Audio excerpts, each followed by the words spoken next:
E o Flamengo decidiu entrar na briga com o Palmeiras por Michael. O vídeo de hoje do canal do Nicola traz detalhes dessa história e fala também sobre Felipe Coutinho, que não vai mudar de clube na Inglaterra, ele ainda pode pintar no Corinthians ou no Vasco. Te atualizo sobre o São Paulo e o papo de que Douglas, vocês lembram dele? Lateral direito que jogou no Tricolor e esteve no Barcelona, poderia estar voltando ao Morumbi. Já o Botafogo anunciou uma mudança em relação ao Jefinho, ele vai jogar no Lyon, mas em definitivo vou trazer as cifras dessa negociação. Quero falar também sobre Capasso, mais novo reforço do Vasco, as últimas do mercado, bastidores e muito mais. Antes, deixa eu só me apresentar. Sou Jorge Nicola, jornalista esportivo, e tenho a missão de deixar você por dentro das últimas do seu time do coração aqui no YouTube. Se você ainda não é inscrito, junte-se a 1.260.000 pessoas apertando esse botãozinho vermelho de inscreva-se. Se curtiu o vídeo também deixa like, que ajuda bastante, beleza? Bora começar contando que todo esse conteúdo tem um oferecimento de 1xBet, a casa de apostas esportivas que permite a você se dar bem de segunda a segunda. Nessa terça-feira tem um jogo legal, Ferroviário e Ceará, campeonato cearense. Esses times se enfrentaram recentemente na Copa do Nordeste com vitória do Ferroviário, mas para a partida dessa terça-feira, a vitória do Ceará é tida como favorita e paga R$ 1,88.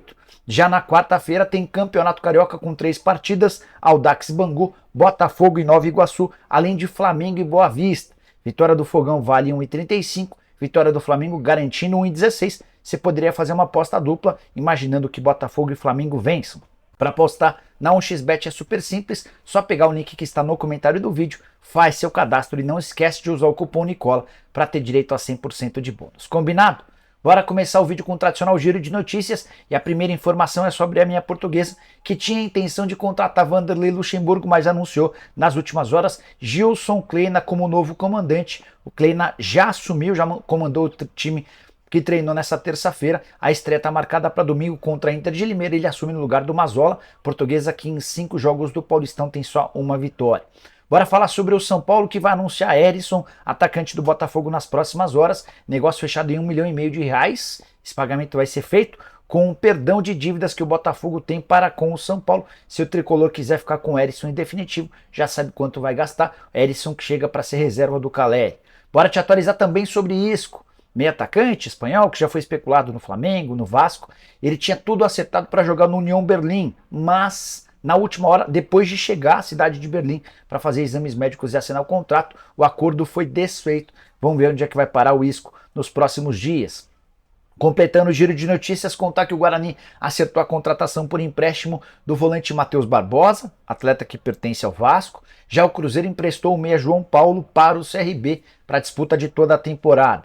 Tem ainda informação a respeito da Inter, ou melhor, do Internacional. O clube gaúcho tentou a contratação de Caio Jorge. Conversei com um dos representantes do Caio Jorge, que afirmou que não há nenhuma possibilidade de o ex-atacante do Santos voltar ao futebol brasileiro. E para fechar o giro de notícias, contar que o jornal alemão Kicker confirmou uma informação que eu trouxe aqui, as tratativas entre Vasco e Arangues, mas aí a novidade, o Bayer Leverkusen, que é dono dos direitos econômicos do atleta, não pretende liberar o Arangues antes do fim do contrato, ou seja, o chileno fica na Alemanha até o mês de junho. Bora falar agora sobre Douglas no São Paulo, especulação que surgiu nas últimas horas. Para quem não se lembra, me refiro ao lateral direito que defendeu o tricolor de 2012 a 2014, quando foi vendido para o Barcelona, num dos negócios mais estranhos da história do futebol mundial. É óbvio que ele não ia dar certo no Barcelona, acabou que fez a carreira dele no futebol europeu, especialmente na Turquia, e já não joga desde junho do ano passado. Joga talvez não seja o melhor modo de dizer, ele não tem contrato, ele está desempregado desde a metade do ano passado, já não joga há mais de um ano. Tudo porque no período final da passagem dele pelo Besiktas, o Douglas não vinha sendo utilizado. Pois bem, o Douglas passou a ser especulado como possível reforço do São Paulo, e entre os motivos que justificariam essa situação, o fato dele estar livre, ter só 32 anos de idade e uma boa relação com o Rogério Ceni.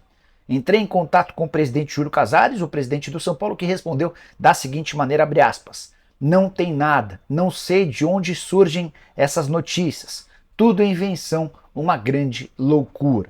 Para completar sobre o São Paulo, tricolor que já fechou com Caio Paulista para a lateral esquerda, tricolor que já fechou com Herisson para a função de centroavante, pensa na possibilidade de trazer um zagueiro, mas vai depender de uma condição especial em que precise gastar bem pouco dinheiro. Bora falar agora sobre Jefinho, que causou muitos comentários, críticas e cornetadas a John Textor desde o anúncio durante o fim de semana de que o Jefinho estava de mudança para o Lyon por empréstimo. Houve uma mudança na forma como a negociação foi conduzida e na tarde dessa terça-feira o Botafogo anunciou a venda do atleta em definitivo. Jefinho é novo jogador do Lyon, negócio em 10 milhões de euros ou 55 milhões de reais. Essas cifras já fazem do Jefinho a maior venda da história do clube. E aí tem um ponto importante. O Botafogo havia gasto em agosto do ano passado só 1,5 milhão de reais para comprar 60% dos direitos econômicos. Você gasta 1,5 e depois vende o atleta por 55 milhões. É bem verdade que o Botafogo tem direito a pouco mais da metade desse valor, 60%.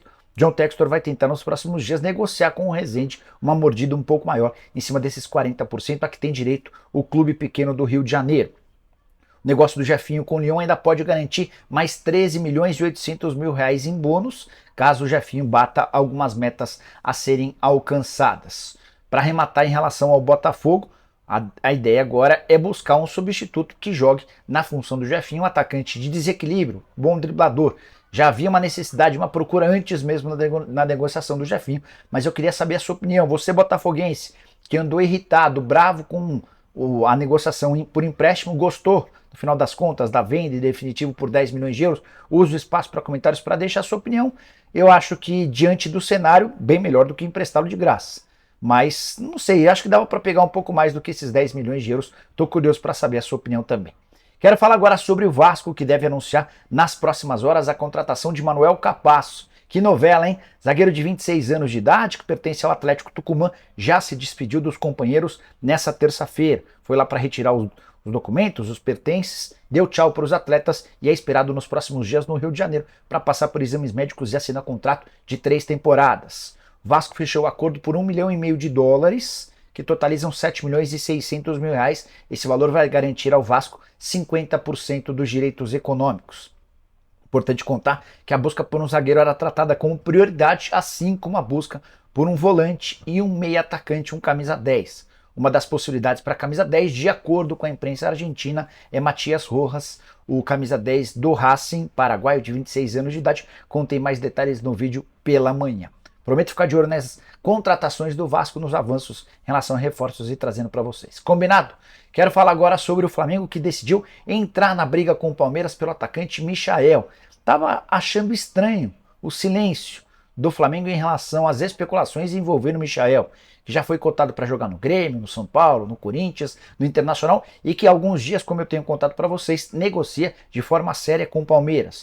O Verdão foi o único dos clubes brasileiros que entrou em contato com o Al Hilal, dono dos direitos econômicos do atacante, para desejar comprá-lo em definitivo, proposta de 5 milhões de dólares por 50% dos direitos econômicos. O Júlio Miguel Neto, jornalista que cobre o Flamengo, afirma que o rubro-negro entrou na disputa e não pretende perder o Michael para um rival brasileiro, especialmente se esse rival for o Palmeiras. Existia um acordo verbal entre o Marcos Braz, o vice-futebol do Flamengo, e o Michael, de que quando ele voltasse ao Brasil daria preferência ao Fla. Como é que o Flamengo pretende avançar nas tratativas? Você deve saber que Flamengo e o Hilal podem se enfrentar nas semifinais do Mundial de Clubes, jogo marcado para o dia 7 de fevereiro. Para que isso ocorra, o Al Hilal precisa vencer o Wydad Casablanca no jogo das quartas de final. De qualquer forma, é natural que dirigentes do Flamengo e do Al Hilal se encontrem em território marroquino e é a partir daí que o Marcos Braz pretende avançar nas tratativas para ficar com o Michael em definitivo, atleta que, ao que parece, deve se despedir do futebol saudita depois do Campeonato Mundial, obviamente com uma compensação financeira interessante. Antes de mudar de assunto, só trazer mais 2 nomes de possíveis reforços para o Flamengo. Andrei Giroud, vocês lembram dele? Volante que não passou com destaque pelo Palmeiras, tem ido muito bem no futebol francês, atuando pelo Nantes como volante, ora como zagueiro. Indicação do Vitor Pereira, nome já foi aprovado pela comissão técnica e pela diretoria e pode pintar como reforço do Fla nos próximos dias. Além dele, o Flamengo consultou a possibilidade de Wallace voltar ao futebol brasileiro, jogador que pertence ao Udinese. O clube italiano desejou ou afirmou que não tem nenhum desejo em liberar o atleta. Bora fechar o vídeo para te explicar como é que anda a situação de Felipe Coutinho. Você deve saber que nesse dia 31, terça-feira, se encerrou a janela de inscrições no futebol europeu. A partir de agora, os clubes de lá apenas podem negociar seus atletas para outros continentes. Ninguém mais na Europa pode contratar jogador. Por exemplo, o Aston Villa não vai mais conseguir vender o Felipe Coutinho para clubes de Portugal, da Espanha, da Inglaterra, da Itália, da Alemanha. Dessa maneira, o mercado para o Coutinho ficou bem mais restrito. E o Corinthians e o Vasco seguem monitorando a situação do atleta. Ela é complexa, ela é difícil, não quero vender a ilusão de que o Coutinho está voltando para o futebol brasileiro, até porque o Coutinho nesse momento não está convencido de que é hora de voltar. Mas, se a coisa continuar não andando muito bem para ele no Aston Villa, ele é reserva. A partir de algumas semanas, quem sabe em alguns meses, isso pode acabar sendo revertido. Para que o negócio ocorra e o Coutinho jogue ou no Corinthians ou no Vasco, vai precisar haver uma mudança na cabeça do atleta. Nesse momento, ele entende que prefere continuar sendo reserva na Inglaterra ganhando 3 milhões e meio de reais do que vir ao Brasil para ganhar 1 milhão de reais, no máximo 1 milhão e meio, para aí sim ser titular absoluto. Isso pode mudar, mas não será por agora, tá? Então, se você é corintiano ou vascaíno e imaginava que o Coutinho poderia ser anunciado como reforço muito em breve, não é dessa maneira. Apesar de não mudar de clube, de continuar no Aston Villa, a intenção do atleta é seguir no futebol inglês. 19 jogos na atual temporada, a maior parte deles como reserva, contrato até 2026, ele foi comprado recentemente por 20 milhões de euros. Salário de 3 milhões e meio de reais por mês. Tá bom para você? Gostaria de que você usasse o espaço para comentário para deixar sua opinião, deixar seu like e voltasse a partir das 7 da noite com o programa do Nicola. Combinado? Abraço, tchau!